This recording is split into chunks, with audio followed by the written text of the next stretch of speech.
Welcome to Deep Dive Film School. I am Adam Sherlock. And I'm Adam Poulter. And if you like what you see /hear, please like and subscribe. You can find us in all the spaces and places that people what? Find good media. That's right. Our most active channels are Instagram, TikTok, and YouTube.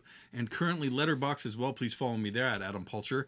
I'm highly active on there, so please follow me. All right, let's get into our second movie about movies. First, we did The Fabelmans. Now we're doing 8.5, the 1963 Federico Fellini movie. Have you ever seen this movie? No. Oh. I'm sure you watched this in film school, right?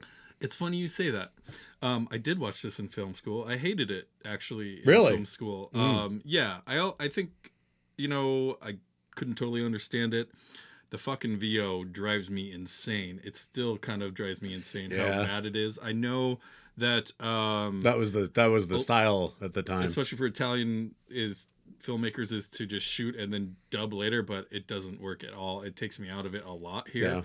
But I would say I appreciate this movie way more this time around, and I wasn't really sure if I was gonna have a different take on it or not, because I do remember that, and a little element like that shouldn't necessarily affect the whole thing and the actors on screen. And this is obviously just insanely beautiful movie. Some of the shots here and the framing and just like how fucking cool Guido looks throughout this whole movie. God. Like there's just sunglasses, man. There's just things about this movie that are just absolutely fantastic. I love how weird and wild it is. It's, like a more distracting, all that jazz kind of like. I mean, I think that's I think if there's one important thing, probably the most important thing I would say that was my takeaway with this movie is that to pull the thread backwards of all of the movies that either scenes, this was the direct inspiration, styles, this was the direct inspiration, and then flat out careers, this was the director. I think if you look at Charlie Kaufman, you're like, his career is owed to 8.5. Yeah, it's David Lynch's favorite movie, Scorsese's favorite movie. It's Fellini's favorite movie. He quotes his own movie as being his favorite. And I never totally got it. I get a lot more this time why people say why they liked it. I can see the vision. I could see Lynch in here for sure. I don't think that the idea of as self-referential, Ouroboros snake eating its own tail meta narrative was a thing when he made this. Like that was not something that people talked about. The fact that the name of the movie is him referencing what he always said before this, which was he had made 7.5 movies. Yeah. Right. And so this is literally 8.5, including shorts, which is the half. Yeah, which is the half. And it made me wish I knew more about Fellini's filmography and understood him and how he was seen in the 50s and 60s as an artist, because I know that would impact all these things. Because again, it's why I said the Charlie Kaufman thing is because I'm like, this is, adaptation is this. Right, it's so deeply inspired by that same idea. I didn't really think of Charlie Kaufman while watching this, but I can absolutely see my God. I thought about between synecdoche and I see it as you say and adaptation. But like, how many? If you didn't know anything about Charlie Kaufman, how many jokes in adaptation would probably not have landed for you, right? And so I know that there were so many jokes. There were self-referential things about Fellini and the way that he saw himself in this that went right over my head because I don't know enough about him. I definitely thought he was a candidate for a festival at some point because very much he's somebody we need to know. We haven't really talked about a lot of Italian filmmaking, so that I think that's a super important area of film history that we need to cover at some point. I definitely know Fellini. This was the only movie I'd seen, and this is me seeing it again. Just to set it up, he's essentially a movie director that is, kind of is getting a movie made, but we don't really know what the movie he's making is. He also doesn't really know the movie which is kind of part of the point. But we also get mixture of dreams and fantasies and women, flashbacks, and he is a ladies' man, for sure. And I think that there's like an interesting aspect where like whoever this character of Guido is, that is obviously a proxy for Fellini. One of the early narrative things that we see happening here is that he is obviously famous enough and riding on the laurels of other things that he's made that he's been able to spend $80 million to build this like spaceship and out on the beach. Yeah. That and people still haven't seen a script. And you start to get the impression, like, as the movie goes along, that there is no script. Right? And because like people, the women are like, when do I get my lines? Like, who's my character? Yeah, he's like, you don't need to know your character. Yeah. I'll this is my method. I'll get to it. For right? sure. Yeah, and he's definitely playing off of something, right? Like he's playing off some past success. You know, he gets called a prophet at one point. Mm-hmm. He gets to meet the cardinal at one point. Absolutely. Like, yeah. You know, and he's obviously got some clout. Yeah, that's like social status. Like you're meeting the cardinal. Yeah. Like you can get anything in life now. Yeah, but he's so distracted by this fear of that he's. I mean, there's an emperor's no clothes kind of a thing where it's just like he's terrified that he doesn't have anything to say, right? And For sure. And I love that. Every like, artist, he has imposter syndrome. They just didn't have a name for it back then. 100%. Right? Like, yeah. And every artist goes through some version of something like that. And I think it's beautiful. It's sporadic. I wish it was a little clearer. Like sometimes it's super clear. Like obviously this isn't happening right now. And then you're like, wait, is it? Well, I got they that. play into they take these side steps out like ever so subtly sometimes, but also it's super not subtle, right? Yeah, like he's angry that the critic is talking while he's trying to watch his dailies, and so he makes a gesture and people come out and put a black bag over the critic's head and hang him. Yeah, right. And you're just like, and then we're right back to reality again. Exactly. Like stuff like that obviously didn't happen, but that's what he wants. You know, he's dreaming of that. That whole casting session scene is wild. Well, and through things like that, the casting section scene, the times when they go out to visit the giant spaceship that they're building, the fogginess of reality, to me, I felt like I liked that was frustrating because it's challenging. It takes me back to the scene in The Fableman that we were just talking about, where it's like his parents are talking about getting the divorce. Everyone's crying.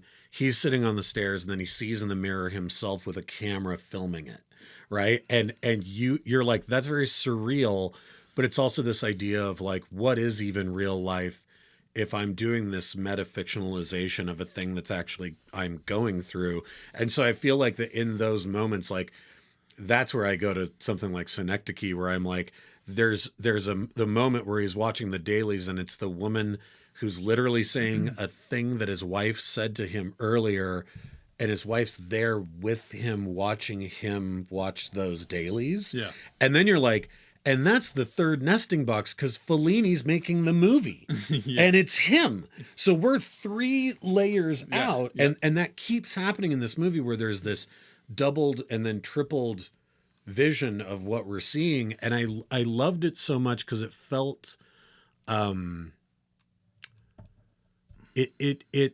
are the moments that to me, I was like, oh, okay, I get it when people say this is one of the greatest movies ever made. Like those are the moments where I get that. Yeah. I agree that there's some stuff that How can you not fix a VO at this point? I mean, right.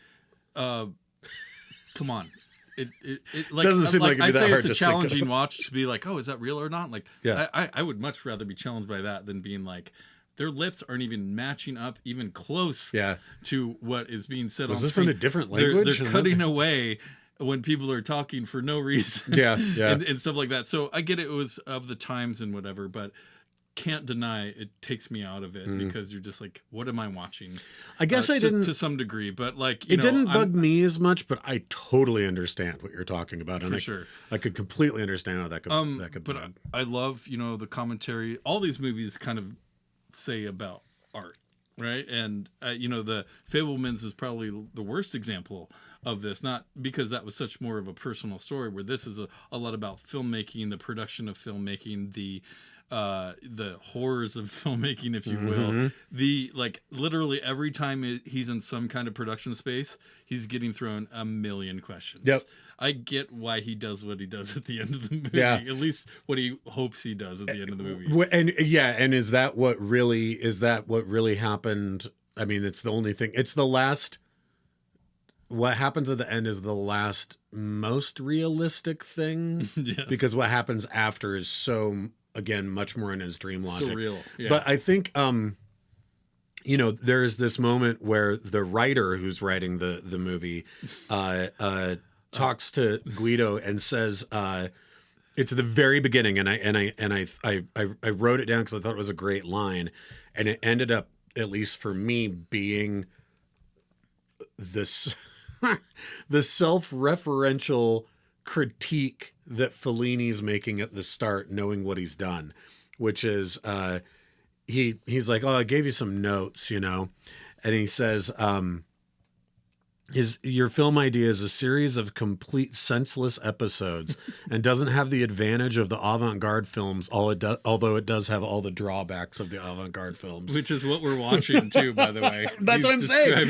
He's describing the movie we're getting ready to watch, right? Yeah. But I think at the same time, it's like even though the parts that I felt like maybe didn't work as well or weren't quite as interesting in those regards, because the other parts are like the dream sequences are so fucking powerful and so haunting and beautiful and strange and obviously inspirational and influential to so many directors over the years, no doubt, that it's like whenever it kind of pulled away from those to just have him fighting with his girlfriend or fighting with his wife, I was less interested because the other parts are so good. Like I'm like, oh, his friend who's having the embarrassing affair with the younger woman, where they're dancing in silhouette. That's the dance from Pulp Fiction. When he's having the fantasy with all of the women that are his harem, when the camera moves away just to his wife and then moves back and everyone's gone and we're in a completely different location. I'm like, oh, that's the dream sequence in Rosemary's Baby. When his father crawls down into a hole and disappears, I'm like, oh, that's the nightmare from The Exorcist. Like I could go through and tack like 300 of those, and that alone made the viewing so enjoyable to me, to be like, that's amazing. Oh, this is one of those Rosetta Stones, right? And I couldn't get over that. Like from the very first dream sequence that opens the movie, where there's no music, and it's just that traffic jam. Oh man, that opening scene is and then wild. there's all the people hanging out of the bus. Yeah. And you can't see any of their heads. And he's trapped. And he's suffocating. Claustrophobic and yeah. I mean, the shot where he's floating above the beach and there's the little like Birdman, tether where he gets pulled away, right? Yeah. I was like, when I saw that and you're just like, there's these legs floating, I was like, I've never seen something like that in my life. Like it's totally spellbinding. Yeah, no, he does an amazing job here as Guido. I think we have to say for sure. Like he's obviously very conflicted character. Your classic male director, though, cool as fuck. He's got the Alain Delon like cool as fuck like parts about him, and he's playing up the director part. Right? Yeah, he is who he is, and like he can't walk anywhere without women falling all over him, and leaving a pathway of shattered relationships. Like, oh, we're done. Okay. Oh, you're my favorite now. Yeah, exactly. Like, literally, like you're who I've been waiting for. Yeah. Yes. Other than his wife, who continues to come back and forth, but she knows exactly what's going on, and she's very charming herself, but she's not putting up with this shit anymore. Well, and I'd say even the way that she says to him, like, I wish I could lie as easily as you can. Like you're doing it right now. Like you're lying right now. And like, I know that about you. Yeah. And I still haven't decided to leave you Like yet. you said, like that stuff probably isn't nearly as interesting as the rest of it, because there's so much more going on here than just his relationships. It's his battle with his religion, right? Yep. Who he is as a filmmaker. Like he constantly gets told, what, are you gonna make a movie about love? Like, what are you gonna? Oh, another. What do they say? Like, oh, another. He says another film with no hope, huh? Big fan. There are some really great zingers. Yeah, he's challenging with him as a filmmaker, with him as his religion, which is very heavy here, and he keeps questioning it and keeps pushing it. And a lot of his movies are based on Carl Jung's like philosophy, psychoanalyzing, but also him as a man. All these women challenging him, like you don't know what love is, you don't know what it's like to be with someone, which is why someone. It's all about yourself. This fantasy of his harem, of all the women that he's been with, and even that one black girl that he just saw in Hawaii and wanted to sleep with. Yeah. In his fantasy, they've found here's all of those women, right? Yeah. And like the very DiCaprio-esque joke in there of that once they're past the age of 26 they have to go live upstairs because he's done with them. It's like all of those things were so fascinating though, because they're funny and they're what do you do with us when we're 70? Yeah, exactly. It's pretty. I can't tell if it's a chauvinistic slant or if it was inspiring. Can you? I mean, I would say... You see what I mean? Yeah, no, I would say it's very much... If you think about, again, the era in which it was made... 1963. I think it's sort of like when we were going through our Albert Brooks Fest, where it's like, oh, the character is super chauvinistic, but the fact that he's making that critique about himself because that character is the proxy of him, then he has to be self-aware enough to be like, yeah, this guy's a scoundrel, right? And I think that works because we see like these really powerful images that are part memory and part dream and sort of fantasized. Very illusionist style, right? It reminds me of like Bergman mixed with French New Wave a little bit. So much Bergman here. Yeah. I think that so many of the dreams with his parents in them reminded me of the nightmare sequences from Hour of the Wolf. Or Citizen Kane. Oh, yeah. But these childhood memories of...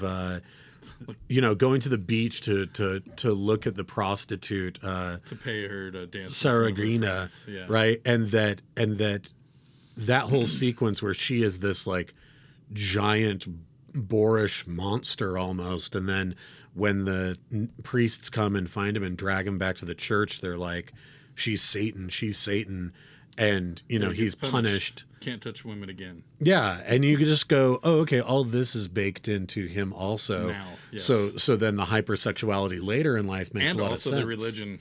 100%. Mm-hmm. Well, and I love that when he's supposedly is going in to see the cardinal and everyone's talking about how powerful the cardinal is, we don't actually see, Fellini doesn't show us him actually meeting the cardinal.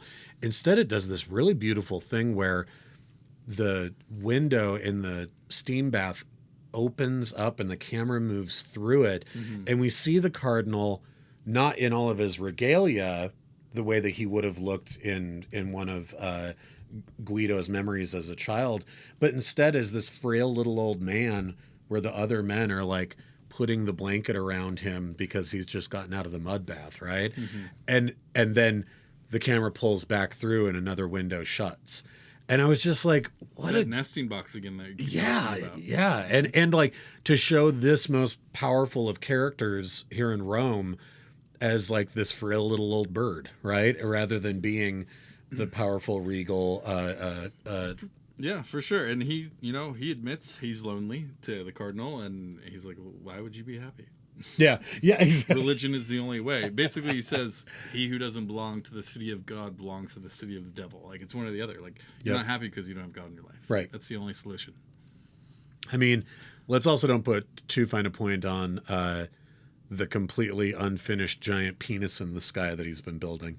True. Right? Yeah. That he's wasted all this money on. $80 million penis. Yep. And, again, very synecdoche, right? Like this huge building of this, to have the scale and scope of this thing. There's some stunning shots here. The lighting is absolutely amazing. Mm-hmm. I'm thinking of like in the car when he's near the end and he's speaking to, what's the girl? Claudia shows up out of nowhere and he's like, oh, and like his wife literally like just left him. He's like, let's go. Yep. And they go to this abandoned like shipping dock that's like again like stunning shot of him just standing there smoking, always smoking, but like just beautiful, and the lighting on his eyes inside the car when he's like revealing what his movie really is, and he just some beautiful stuff here. And I love that in that moment, you know, it's the old everywhere you go, there you are. Like you still got to, you know, you're still you no matter how far away you've ran. And it's like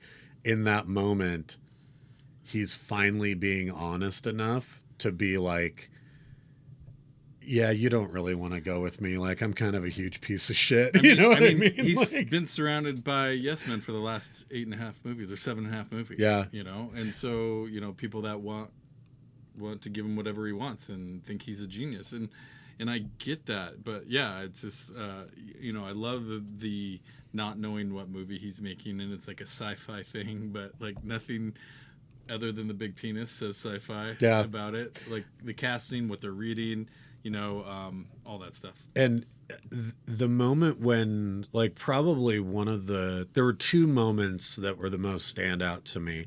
The first one is very much when the kind of carnival barker guy who knew him sort of before he became famous is there with the psychic, you know, running around at the different dinner tables, reading people's minds. Yeah. And it's a party trick. It's a party trick, but he's like, it's a party trick, but it's also real, right? Mm-hmm. And he reads Guido's mind and comes up with Asa Nisi Masa. And then that's our first time where we jump back into his childhood. And again, this was very Bergman-esque to me. Felt like something from the beginning of Fanny and Alexander, where it's just like the little boy who gets the wine bath and then the women, you know, wrap him up in the blanket, and then he's taken to the bed, and the bed is all warm and bundled up, and you just go, oh yeah, there's still like this broken little kid inside of this big director that just wants somebody to bundle him up again, you know. And then this idea of, oh, if you say, you know, if you say the words and you chant the words, these make-up words that these kids created, the eyes in the painting will move, and we'll all get the secret gold, we'll get the secret riches. And there's like, it's somehow both so cuddly and warm and just like, and also so sad. Like there's something about it where it just kind of broke my heart that that's this thing that was still on his mind, was these made up words from his childhood, even though he's like one of the biggest directors in the world. Like, yeah, I think celebrity kind of changes some people for sure. You know, his wife saw that change, and she calls him out. She's like, "You can't even be honest with me, but you can be honest with all these strangers." Yeah. In a dark room, like, you know, like, and she tells him, and she's like, "I'm glad you invited me because we needed an ending." Yeah, it's right. That was such a good line. Oh, it's such, especially if you're talking through the lens of filmmaking, for sure, right? And just the statements on filmmaking that they make throughout. Again, this is a comedy, and I think I read he even had a little like note next to the camera every time. It said, "Remember, this is a comedy," as he was making this. So, you know, it is, you have to look for it. It can be a challenging film, but even like the writer complaining that there's no good writers out there. Totally. Like that. Well, and I guess that's and I think contextually, if I knew more about Fellini, I would find it funnier. I agree. I think we would appreciate this movie in a different light too if we'd seen more Fellini. Instead, I just found it really profound. Like I didn't like, there are just funny moments where he's like, "No, I don't want to go," and they have to drag him. Like I definitely laughed at times, but I found it more. The second part, absurd than like laugh out loud. Right? Yeah, and I think the second part, which is again when we first go see the giant spaceship, when he's with his wife, and his wife has started acting really weird, and just out of nowhere, and he's with his wife's friend. Yeah, and it's probably the most profound part of the movie to me that reminded me the most of. Again, you mentioned All That Jazz. Mm-hmm. You know, Fosse had said that 8.5 is directly what inspired. I mean, you can see all of it. Yeah, you can see all of it here. But they're sitting. They're the only ones who don't go to the top of the spaceship, and everybody else is up there, and you can hear them kind of talking shit about it. And it's like great because I don't think that they know that Guido can hear them from where he's at with his wife's friend, but they're like, couldn't you spend, I mean, it's sandwich movie stuff, right? He's like, couldn't you spend $80 million on something better than this stupid piece of shit, kind of a thing. And, but he's lamenting what he's done. And I wrote this down because I thought it was so brilliant and just beautiful. He says, "I thought I had something so simple to say. something useful to everybody, a film to help bury forever all the dead things that we carry around inside. And then he just realized that he's like, and I'm not brave enough to dig up any of those buried things. Yeah. But then he ends up doing it because the movie isn't about that movie. The movie's about what's happening to him, right? It's all the things. The movie's about what's happening right then to him. So I thought it was pretty brilliant. I was really struck by how profound it was and the things that it had to say about the creative process. Especially for the time when it was made and what it inspired, you know, like, I mean, we've named like 5 directors. Like Baz Luhrmann probably is another one too. Like think of how the wacky, over-artistic, overzealous filmmaking that's in this, that is in his movies too. And so like, yeah, no, I knew the more that we talked through it, the more I would appreciate it. I will say, I went into it being skeptical because I remember not liking it, and a lot of it, I think, especially at the time when I'm in my early 20s and was still trying to understand film, that took me out of it. But I will say, if you can try and fix that, a new generation will appreciate this movie. But I don't think this upcoming generation has the patience to sit through a movie unless they're like a diehard film geek. But this is an important movie to see if you love film.